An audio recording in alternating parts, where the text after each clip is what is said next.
સૂત્રો પાસેથી મળતી માહિતી અનુસાર ઝઘડિયા જીઆઈડીસીની આજુબાજુમાં મેઇન રોડ પરથી પસાર થતા ગામ તેમજ ગામના લોકો દ્વારા અનેકવાર બૂમો આવતી હોય છે.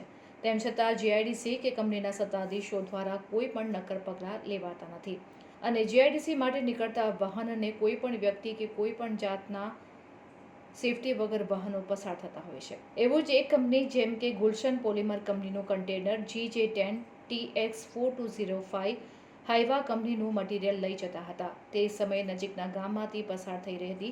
તે દરમિયાન હાઇવા માઠી મેઇન રોડ પર જ ગુલશન પોલિમર કંપનીનું મટીરીયલ રોડ ઉપર જ ઢળી પડ્યું હતું.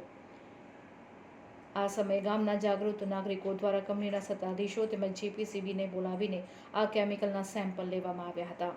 હવે જોવાનું એ રહ્યું કે આ કેમિકલ કેટલું જોખમી હતું અને જીપીસીબી દ્વારા શું નક્કર પગલાં ભરવામાં આવશે.